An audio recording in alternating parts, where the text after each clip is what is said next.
बाल गृहस्थत्र विचिन्वते शिशून यदृच्छया नंद ग्रही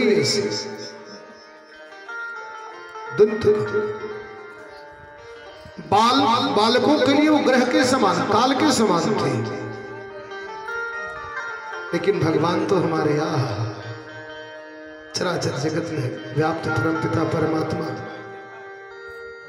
भगवान तो जान गए कि आज पूतना मौसी का उद्धार करना पड़ेगा।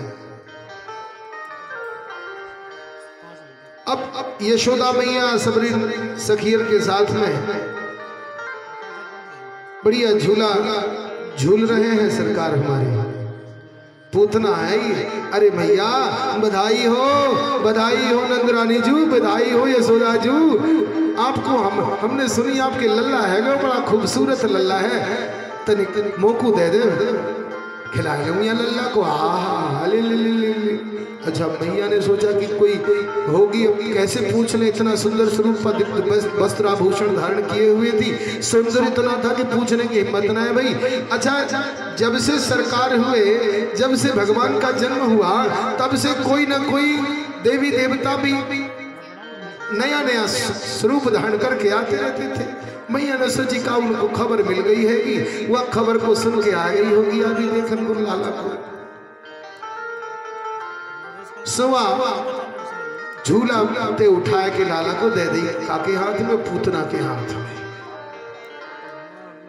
अब जो पूतना के हाथ में गई, पूतना तो पहले लेके गोपिन के साथ हुआ, लाला को लेके पुचकार के उठा के बैठा के खूब बढ़िया खिलाए के, तो एकदम से वहां से अच्छा सबरे खोए गए वह आनंद में। अब बात करने लगे, सो पूतना लेके बच्चा को रफू चक्कर रह गए।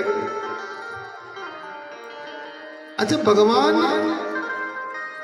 ने जब पूतना को देखा था तो आंख बंद कर लिया था। बड़ी बड़ी भाव है इसके।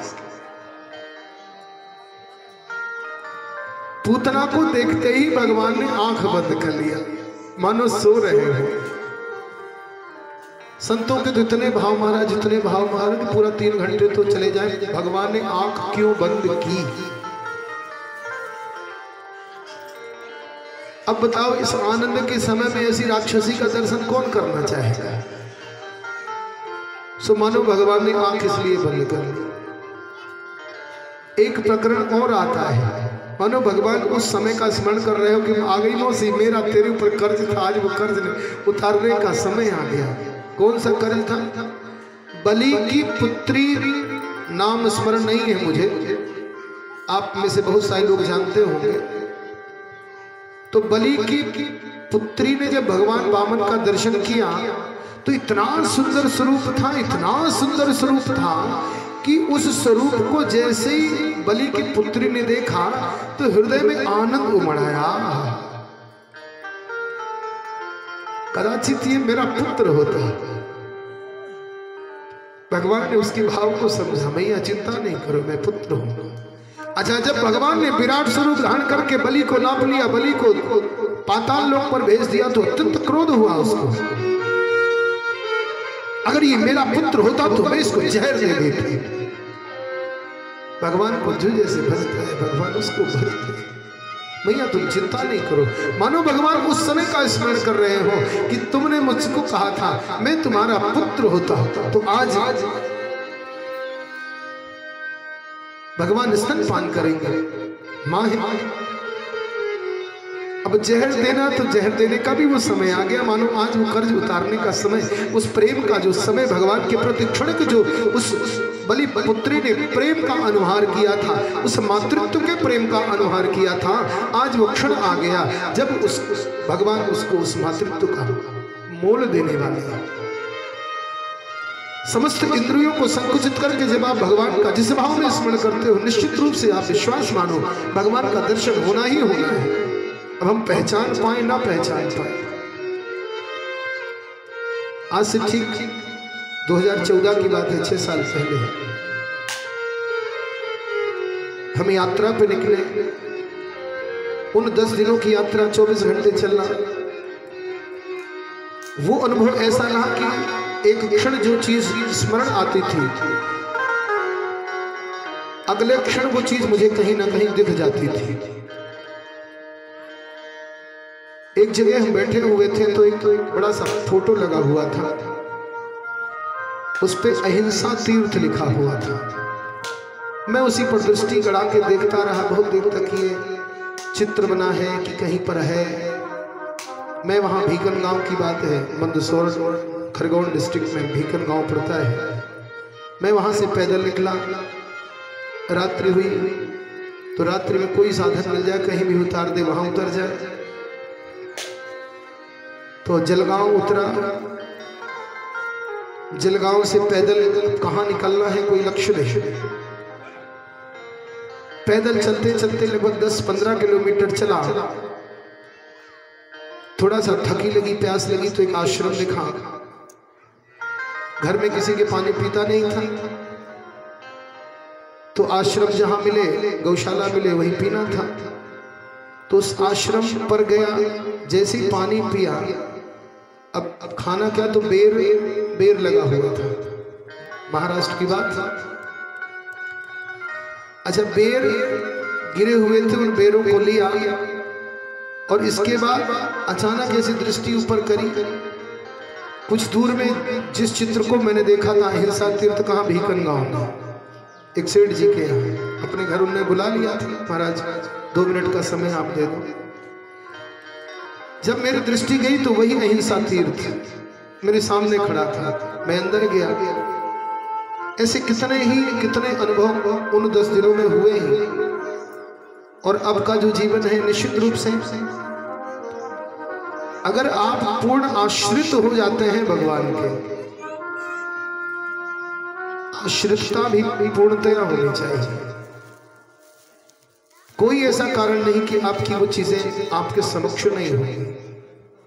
भगवान को अगर आप स्मरण करोगे, भगवान का सुमिरन करोगे तो निश्चित रूप से वो होना ही होना है। बलिपुत्री ने पुत्र के रूप में स्मरण किया, जहर देने के रूप में स्मरण किया। भगवान ने कहा कोई बात नहीं मैया, मैं तेरी वो इच्छा पूरी करूंगी। और वो इच्छा पूरी करने का समय आ गया। पूतना उस नन्हे से बालक को भगवान को लेकर के जंगल की ओर बढ़ी। जंगल की ओर बढ़ी, जब देखा कि गोकुल ग्राम थोड़ा दूर दिखाई दे रहा है, उसने अपना स्वरूप धारण किया, विकराल स्वरूप धारण किया। अपना स्तनपान भगवान को कराने लगी, भगवान का स्तनपान कराने लगी। भगवान ने पूतना का स्तनपान किया और इतना तेजी से पकड़ा, इतना तेजी से पकड़ा कि सा मंच मंचाला मित प्रभाषणी, छोड़ दे छोड़ दे छोड़ दे। निष्पीड्य माना अखिल जीव मरमणि, मर्म स्थान को इतना भेदन किया, प्राण उसके निकलने लगे, हाथ पर छटपटाने लगे। अरे छोड़ दे मुझे, छोड़ दे मुझे, छोड़ दे मुझे। भगवान ने कहा मैया मेरा यही तो दोष है, या तो मैं पकड़ता नहीं और अगर पकड़ता हूं तो फिर छोड़ता नहीं। भगवान हाथ पकड़ते नहीं और पकड़ लिया तो फिर छोड़ते नहीं। भगवान ने प्राण तत्व खींच लिए, उसके प्राण तत्व को अपने में विलीन कर लिया। पूतना वहीं पर पहाड़ के रूप में ढेर होकर के गिर पड़ी। 7 कोस का स्वरूप था उसका। जब तक उधर से वृंदावनवास ब्रजवासी परेशान होके कान्हा कहाँ है, लल्ला कहाँ है, लल्ला कहाँ गया, नंद को छोरो कहाँ गए, सारे ब्रजमंडल पर हाहाकार मच गया। नंद राय जी को छोरो कहाँ गए भैया, ढूंढो, सब ढूंढने लगे। गोपियां परेशान हो गई, यशोदा मैया परेशान हो गई। ढूंढते ढूंढते कुछ ब्रजवासियों को दृष्टि पड़ी, उधर से वो लेके गई है। देखा तो 7 कोस का एक विशाल ऐसा पर्वताकार स्वरूप था। गोपी गए, गोपी सब वहां पर पहुंचे। देखा तो भगवान पूतना के ऊपर पड़े खेल रहे। बोले बाल कृष्ण भगवान की जय हो। दौड़ करके सीढ़ी लगाई, सीढ़ी लगा करके ऊपर चढ़े, बालक को उठाया, माँ को, रोहिणी मैया को, यशोदा मैया को दिया।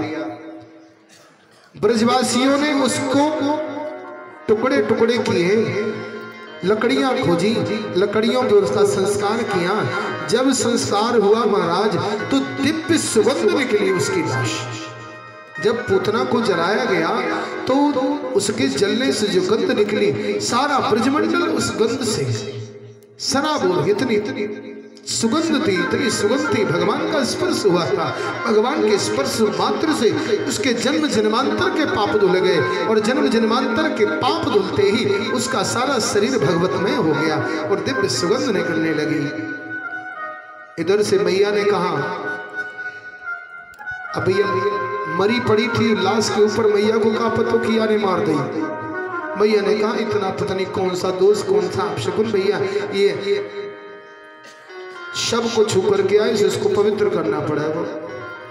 यशोदारोहिणी भ्याता समम बालस्य सर्वतः रक्षां विदधिरे सम्यक् गौपुक्ष ब्रह्मणादिभिः। गैया मैया के पास गए, गैया मैया की पूंछ घुमा करके भगवान को कहा, बारे गौ माता आज तुमने मेरे इस बालक की रक्षा की। जो परमपिता परमात्मा जिसको हम अपने घर में बिठाते हैं, भागवत का स्मरण करते हैं, आज उन परमपिता परमात्मा ने शरीर धारण किया है और उस शरीर की मां कह रही है कि रक्षां विदधिरे सम्यक् गौपक्ष ब्रह्मणादिभिः। गाय की पूंछ से जाना सारे दोष जड़ जाएंगे। गाय के अंदर वो सामर्थ्य है महाराज। एक घटना हुई थी, हमारे प्यासी जी उसमें थे, गौ कथा ही चल रही थी एक व्यक्तिगत परिवार में। दिन में भागवत होती थी, रात्रि में गौ कथा करते थे। उन्हीं के यहाँ अब एक बहुत ही परेशान थी, घर नहीं बन रहा, कहीं कुछ नहीं हो रहा, सबकी अपनी अपनी इच्छाएं होती हैं। अब जिस करुणा के भाव ने मुझसे कहा, देखो मैं कोई ज्योतिषी पंडित कोई विद्वान और कोई वो तो हूं नहीं, उसने मुझसे कहा महाराज अच्छा ये होता है भाई, व्यासपीठ में जो है पूजा पाठ तो पहले उसके पास संकट निवारण के लिए लोग पहुंचते हैं स्वभाव में। अच्छा भगवान कृपा भी करते हैं। उसने मुझसे कहा महाराज ऐसी ऐसी बात है, तो मैंने कहा काम करो, 15 दिन गैया मैया को गुड़ खिलाना, अपने दाएं तरफ लेके उसके बाएं कान में जो समस्या है वो रोज कहना।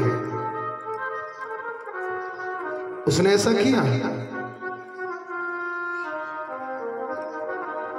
दैव योग ऐसा हुआ कि उनके पिताजी ने फिर उनको बना बनाया घर दिया। फिर दोबारा भी हम लोग भागवत में गए थे, दोबारा फिर उन्हीं क्या भागवत करने गए। तो गाय भाई जब पृथ्वी भूमिर्दृप्त नृपव्याज, ये आरंभ में श्लोक आता है, शतायुते गाय का रूप धारण किया था। तब जय जय सुरनायक जन सुखदायक प्रणतपाल भगवंता गोद्विज हितकारी, ब्राह्मणों की रक्षा करने वाले, गाय की रक्षा करने वाले। और गई कैसे? धेन रूप धरि हृदय विचारी। पृथ्वी ने भी गाय का स्वरूप धारण किया था। दुनिया का एक ही स्वरूप ऐसा है सारी सृष्टि का जिस पर किसी भी तरह के पाप का प्रभाव नहीं होता है। नहीं तो अब पृथ्वी थी, सुंदर स्त्री का रूप धारण कर सकती थी, लेकिन गाय के ही स्वरूप को धारण करने की आवश्यकता क्यों पड़ी? और तो और महाराज रावण जैसा महारथी भी जब पाताल लोक पर आक्रमण, वाल्मीकि के उत्तरकांड में जब आप जाएंगे तो वर्णन आता है, रावण जब चढ़ाई करने जाता है वहां पर द्वार में ही मां सुरभि का दर्शन होता है। रावण तुरंत जाकर के पूजा करता है, उस सुरभि की प्रदक्षिणा करता है, मां मैं इस लोक पर आक्रमण करने जा रहा हूं। अब जिस डकैत भी पूजा करते हैं महाराज, चोर भी पूजा करते हैं, अपने अपने भगवान सबके होते हैं। रावण ने भी प्रदक्षिणा करी। गोमूत्रेण स्नापित्वा पुनर्गोरज सार्भकम् रक्षां चक्रुश्च सकृता द्वादशांगे सुनामभिः। गौमूत्र से और गोबर से स्नान कराया।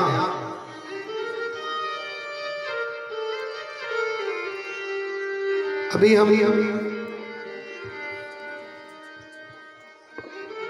लोग एक मिशन पर काम कर रहे हैं कि भाई गौमूत्र और गोबर को घर घर पहुंचाए।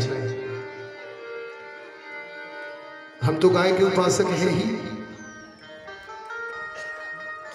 आप अगर गौमूत्र का नियमित सेवन करेंगे कोई बीमारी नहीं हो सकती है। इतना स्मरण रखना पड़ेगा कि गाय कैसी हो भाई, तुरंत की ब्याई ना हो, प्रयास ये करें कि बछिया 5-6 परत में उसको छान लें और धीरे धीरे शुरू करें। इकट्ठे नहीं पिया होगा, कसैला होता है। 2 बूंद 4 बूंद 6 बूंद धीरे धीरे आदत पड़ जाएगी। गौमूत्र का नियमित सेवन करने से आपको किसी भी तरह का कोई रोग नहीं होगा। डायबिटीज हो, दर्द हो, बिल्कुल आराम मिलता है। हम लोग तो अब ऐसी व्यवस्था कर रहे हैं कि नहाने का भी गौशालाओं को हम सब जोड़ रहे हैं पूरे भारतवर्ष की। तो हम निवेदन करते हैं सबसे कि आप उसका शैम्पू बनाओ, साबुन बनाओ, जो भी बनाओ, हम बताएंगे भी बनाना। घर घर पहुंचेगा भाई। पोछा हम लगाएं तो गौमूत्र गोनाइल से लगाएं, घर भी पवित्र होगा, हम भी शुद्ध होंगे। भाई भागवत जी सुनते हैं, भागवत जी के बाद तर्पण होता है तो गौमूत्र पिलाना होता है। बिना गौमूत्र के तर्पण नहीं होता है। गाय इतनी पवित्र है। अरे जब भगवान को पवित्र होने के लिए गोबर की आवश्यकता पड़ी, गौमूत्र की आवश्यकता पड़ी, तो हम सब तो पाप की साक्षात मूर्ति है महाराज। ये मैं नहीं कह रहा, श्रीमद् भागवत जी कह रही है। गौमूत्रेण स्नातित्वा पुनर्गौरज सार्वकम रक्षाम चक्र शक्रता द्वादशांगे सुनाम्भे। भगवान ने 12 अंगों में उस गौमूत्र गोरज को लगाया। मैया ने कहा इस शव को छुआ है, रक्षा इसकी कौन करेगा? बोले गौ माता करेंगी। और गोबर गौमूत्र से स्नान करवाया। इसके बाद फिर गोरज पूरे द्वादशांगे हुए, 12 अंग में गोरज लगा करके पवित्र किया। अब तो महाराज भगवान की नित्य नई लीलाएं। गोपियां भी रोज किसी न किसी बहाने से सरकार को देखने जाते हैं। वो सुंदर स्वरूप महाराज सांवला सलस। करौंदा देखा है? करौंदा में जो लालिमा होती है, कितनी आकर्षक लालिमा होती है। उस करौंदे की लालिमा के समान भगवान के ओंठ लाल लाल है। नीलांबुज श्यामल, जिस तरह से आकाश नीला होता है, भगवान काले नहीं थे। कैसे थे? नील कमल के समान नील वर्ण, नीलांबुज श्यामल को मनांग। ये जो पीछे नीला दिख रहा है ना, कितना आकर्षक नीला दिखता है। नील कमल कितना सुंदर होता है। भगवान ऐसे नील कमल जैसे सुंदर स्वरूप, सुंदर रंग है भगवान का। करौंदे की जो लालिमा होती है, कच्चे करौंदे की लालिमा कितनी प्यारी होती है, ऐसी लालिमा भगवान के ओंठ पर है।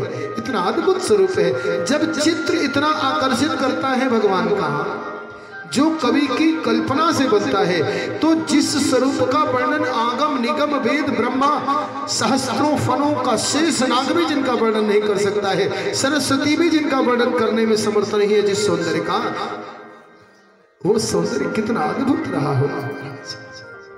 ब्रजवासियों के बीच में तो आनंद ही आनंद है। इसी आनंद उत्सव में भगवान ने, अब देखो उत्सव कैसे होता है वृंदावन में। सुखदेव जी ने कहा, परीक्षित कदाचित् चिदौत्थानिक कौतुकाप्लवे जन्मक्षयोगे समवेतयोसिताम् वादित्र गीत द्विज मंत्र वाचकैः चकार सूनोरभिषेचनम सती। आज भगवान ने करवट बदली थी। एक एक क्षण का आनंद लेते हैं ब्रजवासी। आज भगवान ने करवट बदली थी। जैसे ही पता लगा, अरे यशोदा मैया, अरे यशोदा रानी, पता है वो का, अरे तो लाला ने आज तो करवट ले ली। अच्छा, ये लाला ने करवट ले ली। अब तो सारे ब्रजवासियों में खबर हो गई। अरे पता चलो लाला ने करवट ले ली। अच्छा अच्छा, लाला ने करवट ले ली। सारे ब्रजवासी आनंदित हैं। सारी गोपियां एक दूसरे को सूचना देती हैं, अरे अरे सुनवी, अरे सखी, आज यशोदा के नंदनंदन, यशोदा नंदन ने, नंदनंदन ने, लाला ने तो करवट ले ली। सो करवट ले ली महाराज, उत्सव होएगा। नंद बाबा को पता चले महाराज देव उत्सव। सारी गोपियां दिव्य दिव्य वस्त्र धारण करके आ गई। सारे नंद बाबा, नंद बाबा के जितने भी परिकर थे, जितने भी गोप थे, सब बढ़िया बढ़िया साफा बांध करके बढ़िया अपना सुंदर श्रृंगार करके आ गए। आज यशोदा के नंदन ने करवट बदली है। अब बात क्या है भाई, उत्सव तो है, अब नन्हों से छोड़ो, अब धूप लगे तो तबीयत ना खराब हो जाए। सो एक बड़ी सी बैलगाड़ी युगल पे पड़ी रही, काऊ की हिम्मत ना पड़ी कि वह बैलगाड़ी को हटा सके। सो चिंता की कछु बात तो रही नहीं कि वह बैलगाड़ी काऊ गिर जाए कि कछु हो जाए, सारे ब्रजवासी भी लग जाए, वह बैलगाड़ी तो हिला ना सके। सो वह बैलगाड़ी की छाया को लेकर के मैया ने वह लाला को झूलो लगाए दो, कहाँ वह के नीचे बैलगाड़ी के। अच्छा, ग्वाल वाले जितने थे थोड़ा बड़े बड़े थे वो सब लग गए बैलगाड़ी के आगे पीछे।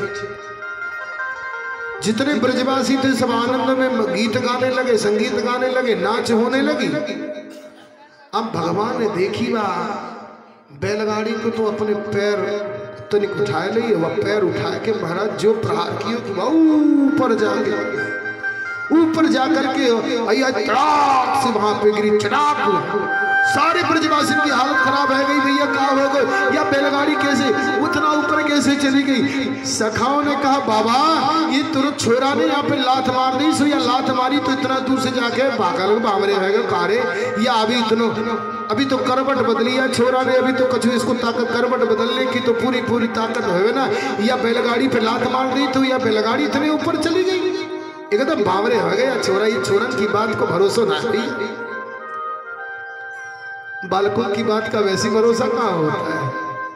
भगवान ने जितनी लीला दिखाई, जितनी लीला भी आएगी, बड़ी सुंदर लीला है महाराज। बच्चों ने कहा भगवान से कि नहीं आए, हमने तो सुन रखी है भैया तू भगवान है।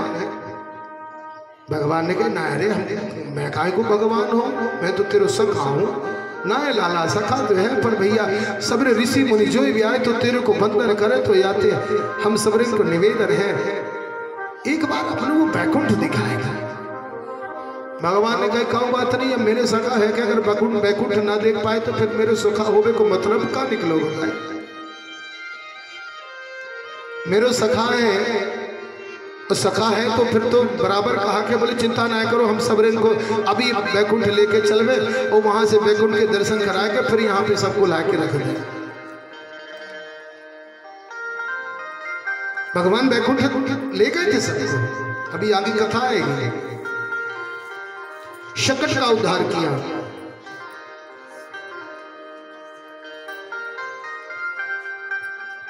इसके बाद कंस ने भेजा किसको, तृणावर्त को। आंधी का बवंडर आया, बवंडर उठा करके भगवान को उठा करके ले गया। भगवान ने अपना जो वजन बढ़ाया कि वो सारा बवंडर जो तृणावर्त था सारे संसार को तृण के समान बढ़ा करके ले जाता था। भगवान ने इतना वजन बढ़ाया कि महाराज उसके प्राण पखेरु वहीं पर गोविंदाय नमो नमः।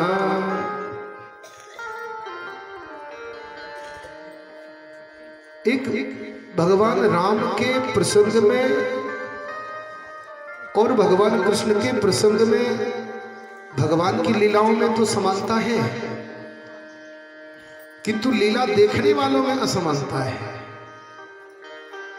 भय प्रगट कृपाला दीन दयाला कौशल्या हितकारी। कौशल्या के हितकारी हुए, पर स्वरूप कैसा दिखाया, अखंड अनंत अनंत ब्रह्मांडों का दर्शन किया। भैंसे कांपने लगी थी कौशल्या मैया। भगवान ने सोचा यशोदा मैया के भी दर्शन करा। सो एक दिन मैया ऐसे ही भगवान को गोद में बैठा करके और स्तनपान करा रही थी। भगवान को जम्हाई आई, मुंह खोला तो मैया ने मुंह में भगवान की अनंत आनंद अंतरिक्ष ज्योतिर्मंडल अनंतानंत सूर्यों का दर्शन किया, चंद्रमा का दर्शन किया, अनेकों गोकुलों का दर्शन किया, सारी पृथ्वी कितनी पृथ्वियों का दर्शन किया और एकदम से आंख बंद कर ली। हे भगवान, उनको लगा मानो कोई स्वप्न देख रही है। आइए अब कुछ देर तक भगवान की बाल लीलाओं का आनंद लेंगे। भगवान का भी नामकरण संस्कार नहीं हुआ। अब पुत्र किसके हैं भगवान? भाई वसुदेव नंदन है ना, वासुदेव है। बड़ी ही मार्मिक कथा है, बड़ी ही सुंदर, बड़ी ही प्यारी कथा है। इस कथा का आनंद लें। वसुदेव जी ने गर्गाचार्य जी से कहा कि प्रभु,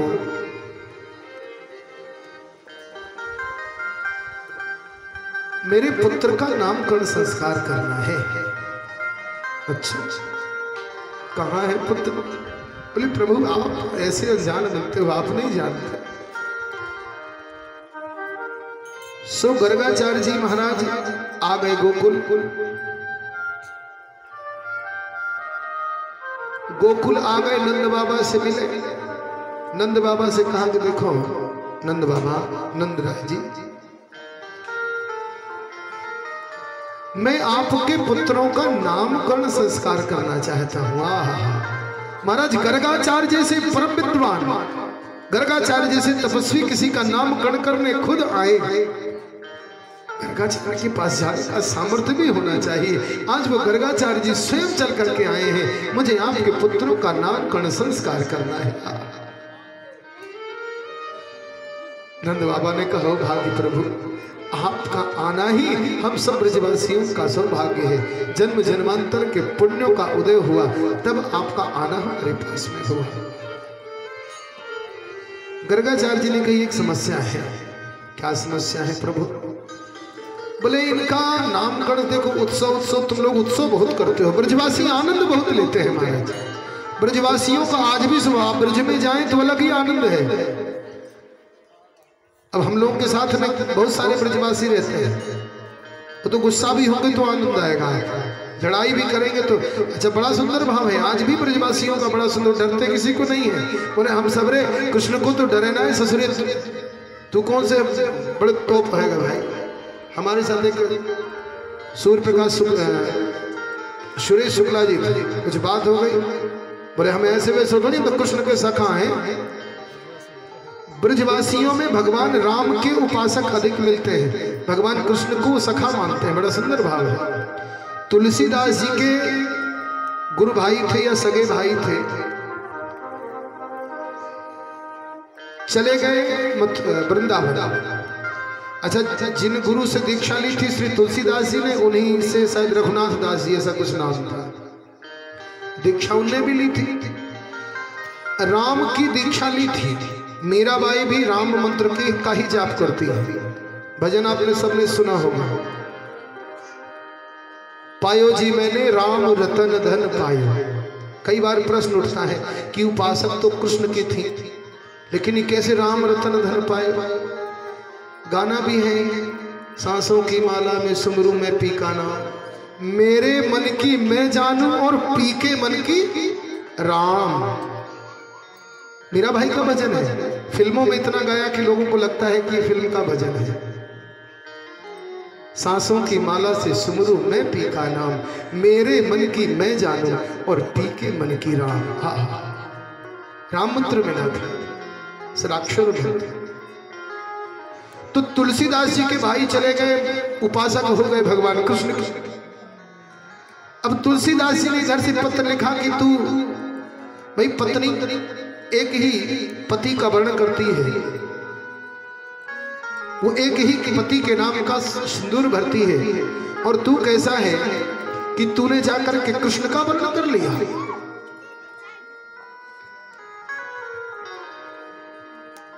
वहां से पत्र लिखते हैं रघुनाथ दास जी महाराज तुलसीदास को, भैया कृष्ण ऐसे हैं, मैं तो पति ही मानता हूं, मुझे तो पति चाहिए।